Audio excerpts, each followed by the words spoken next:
Soc Assumpció Malagarriga i Rovira. Fa 10 anys la meva vida va canviar. Després d'un camí llarg, he après a conviure amb el meu ictus. I per celebrar la vida faig aquest podcast, Ànimes Tocades.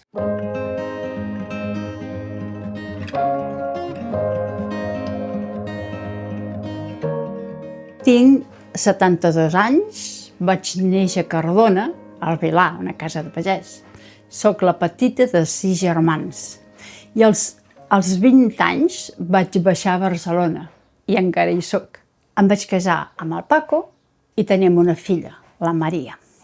Vaig treballar durant 44 anys.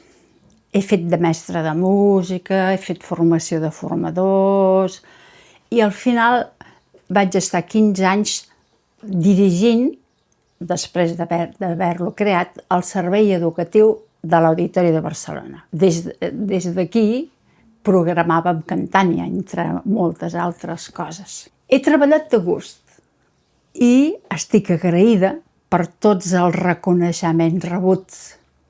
L'homenatge Gràcies Assumpció a l'Auditori, organitzat per mestres i músics i amics. La Creu de Sant Jordi de la Generalitat de Catalunya, la medalla d'or al mèrit cultural de l'Ajuntament de Barcelona. La feina ocupava una part important de la meva vida, cada vegada més, fins que va arribar un punt que ja no ho podia controlar. I llavors, el 2015, em va agafar el meu ictus a Porto, on vaig anar a fer una ponència sobre la importància del cant en l'educació, en un congrés internacional. Un mes d'hospitals, 5 anys d'intensa recuperació i ara celebrant el meu 10è aniversari de la meva nova vida amb aquest podcast d'Ànimes Tocades. Avui és el meu 5è aniversari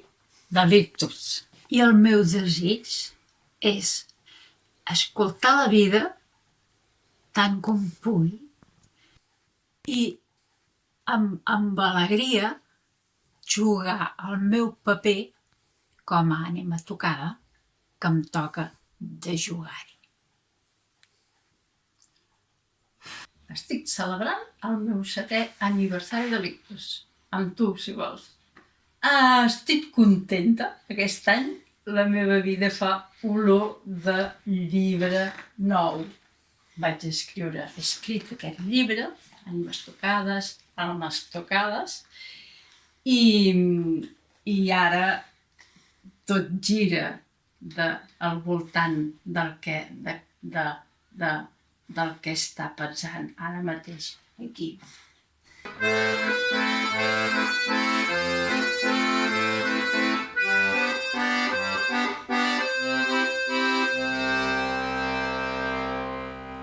Gràcies per formar part de la meva teranyina i que visquem un any ple d'equilibri.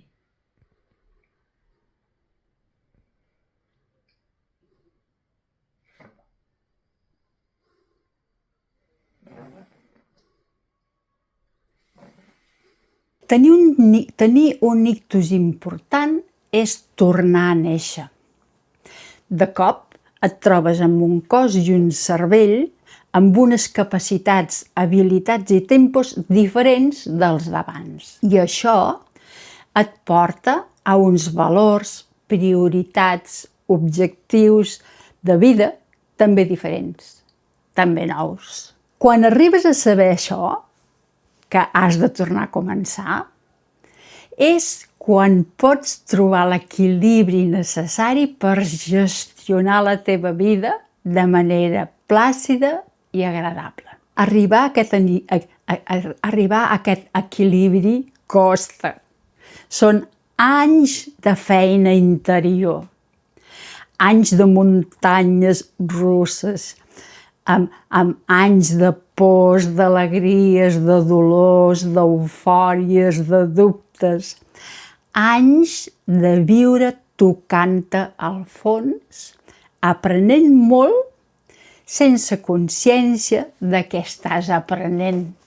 Als 6 anys de viure junts el meu ictus i jo, vaig escriure el llibre Ànimes tocades visc amb un ictus, Almas tocadas vivo con un ictus. Quan l'escrivia, sentia que l'essència de cada cosa que explicava no era pas exclusiva de qui viu amb un ictus. L'ictus li dona un color determinat, però l'essència del que et passa per dins és la mateixa tant si ho vius des d'un tumor com des d'una pobresa extrema o des de la manca de llibertat. Després de l'ictus, de seguida, vaig veure amb molta claredat que els humans tenim organitzada la nostra societat on vivim en 2 grans bosses. La de la gent que considerem normals, capaços, productius, hàbils, pensants, organitzadors, i l'altra bossa amb la gent que per diverses raons quedem fora d'aquesta xarxa, sense aportacions útils concretes cap a la resta de la societat. Som el que jo dic que som les ànimes tocades. Som persones que a partir d'una experiència vital forta, llarga i dura, que sense voler-la apareix a la nostra vida, ens veiem obligades, sí o sí, a replantejar-nos canvis també vitals.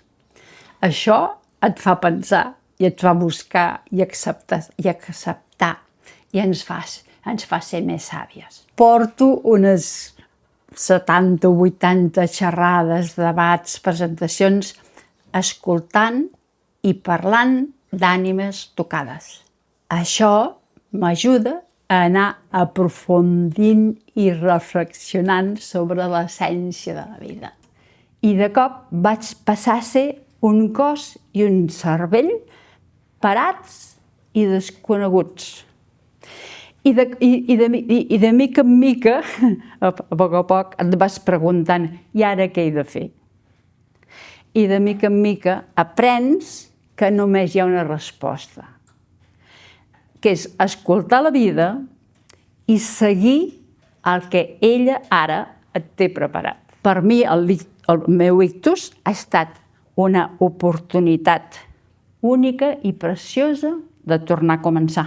I la recuperació va ser un camí que m'ha portat a un profund retrobament amb mi mateixa. A mi la xerrada m'ha semblat molt interessant, se m'ha fet super curteta i he reflexionat moltíssim amb les coses que ha dit l'Assumpció. He après que se li ha de donar molta importància a certes coses que gent no li dona importància i que tothom hauria d'escoltar una xerrada com aquesta. Doncs va ser molt interessant el fet de que l'Assumpció ho expliqui sense el fet de que ens avorrim, això és una meravella, d'acord? M'ha arribat molt, personalment, ja que veus des d'una altra perspectiva com li afecta una persona i això, hòstia, és molt d'admirar. Llavors, una cosa que vull destacar és el fet de la valentia que té l'Assumpció a l'hora d'obrir-se i explicar-ho tot, doncs no és fàcil. I ella que ho explica com si res, com si fos algo normal, i que ho és, perquè tant em pot passar a mi com a una altra persona, doncs és molt a valorar. La xerrada m'ha semblat molt interessant, que tothom hauria d'escoltar i potser repetir-la, perquè, per exemple, a mi i crec que a tothom ens ha fet reflexionar sobre el que té cada persona i els altres. I una frase que a mi se m'ha quedat molt és el fet que tothom plora, la importància que se li dona al plorar, a cadascú li dona la seva importància. Per tant, si a mi m'afecta d'una manera, a tu t'afectarà d'una altra i això és cada persona i cadascú. Per celebrar el 10è aniversari, faig el meu primer podcast d'àudio i de vídeo, de 10 capítols. Com que els que tenim afàsia per l'ictus ens quedem només amb la llengua materna, els capítols seran tant en català com en castellà, subtitulant amb l'altra llengua en cada cas. Parlaré amb 12 persones, d'entre 21 i 72 anys. 6 dones, 6 homes, 6 encara són a la xarxa dels productius, 6 n'han quedat fora. Hi ha qui està acostumat a parlar en públic. Hi ha qui ara, per primera vegada, s'ha posat un micro. Hi ha qui fa molts anys que és ànima tocada i ho té molt integrat en la seva vida i ha trobat l'equilibri. Hi ha qui encara està en plena lluita interna. Els he triat un per un perquè en cadascun hi he llegit d'una manera especial alguna de les coses que també llegeixo en mi. Coses que he viscut, que he après, que valoro, que tinc i abans no tenia, que he sentit.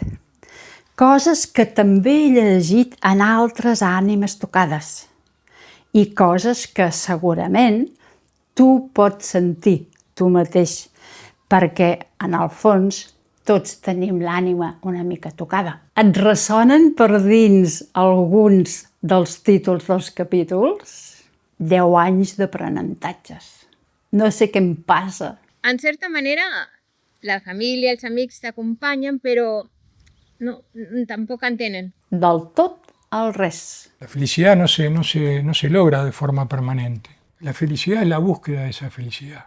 L'essència d'un mateix. Me escucho ahora más que antes. O sea, si mi cuerpo dice para, no tengo opción. Acceptar-se i adaptar-se sempre. Per què la gent té por a lo diferent? Per desconeixement. Una cerca profunda. Tenir una germana així m'ha canviat per lo bé i per lo dolent. L'amor ho és tot, no? Si no, no estaries patint.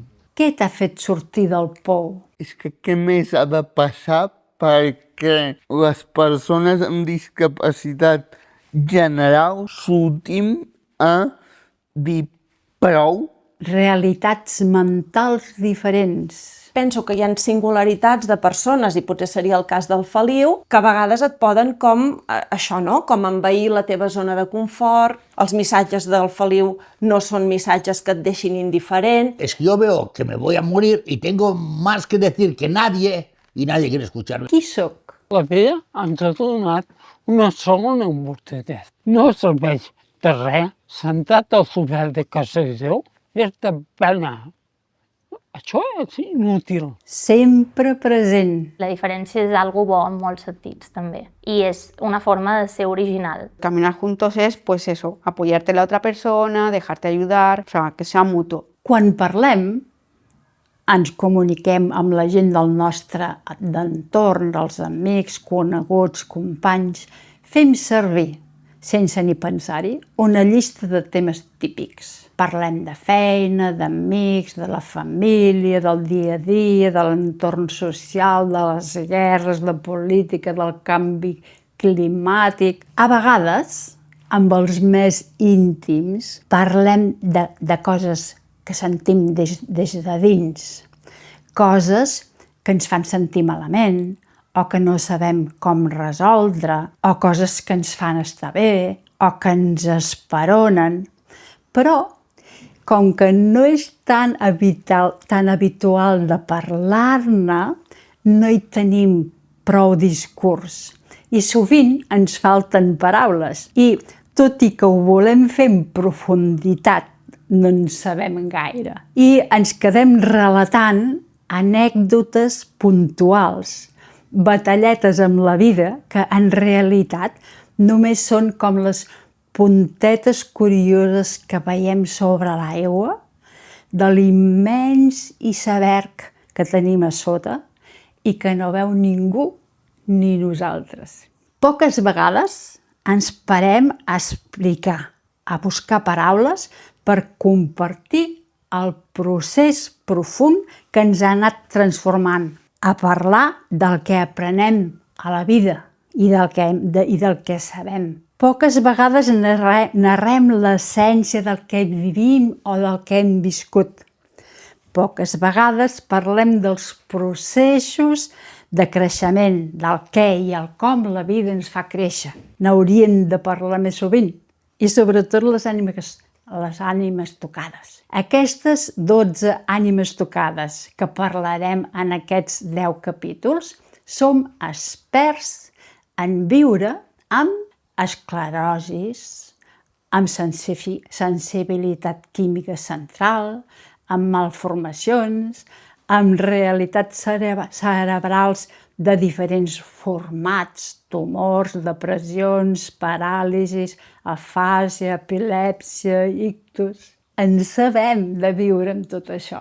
Tots nosaltres també sabem molt d'acceptació, de resistència, de relativitat, de pau, de donar temps al temps, de dignitat, de soledat, d'alegria, d'humilitat, d'escolta, de vida. Sense saber-ho, ni nosaltres ni la gent del nostre entorn som mestres de vida. Tothom ho és, però les ànimes tocades hem fet màsters i dels cars i amb moltes pràctiques, i això es nota. Cada capítol del podcast es fa en un espai significatiu que ha triat cada convidat. El comencem amb un paràgraf del meu llibre Ànimes tocades que em fa pensar en la persona que entrevistaré. Explico el perquè de la tria i ens endinsem en una conversa que ens permetrà aprendre de la saviesa de cada convidat. Al final acabem amb el regal, una recomanació que fa l'entrevistat d'una música, d'un llibre, d'un joc, d'una frase, un present que li ha inspirat la conversa. I per què faig això? Doncs perquè una de les coses més boniques de la vida és seure davant d'una persona, sigui qui sigui i estigui com estigui, per escoltar profundament la seva ànima, sense jutjar-la. Trobar o crear l'ambient adequat per acompanyar-nos mútuament, sense replantejar, només sentir-te l'un amb l'altre. Això em dona una plenitud molt gran. I de rebot aprenc molt, i l'altra persona, segurament sense intenció, s'endreça per dintre i aprofundeix en la seva saviesa, que moltes vegades pot ser que ni sigui conscient de que la tingui. A més, regalem al món la profunditat d'aquestes converses. Per mi, això és una manera gran de celebrar el meu 10è aniversari. Gràcies per ser-hi. El cervell de les persones està dissenyat per aprendre sense parar. Aquest podcast, per mi, em permet obrir la mirada i em facilita l'entesa de la diversitat humana i em dibuixa maneres de caminar junts. També m'ajuda a llegir el món des de l'equilibri que es produeix en cadascun de nosaltres quan sabem gaudir i aprofitar tant els moments difícils com els fàcils que ens va regalant la vida. M'agrada pensar que a qui l'escolti també li servirà.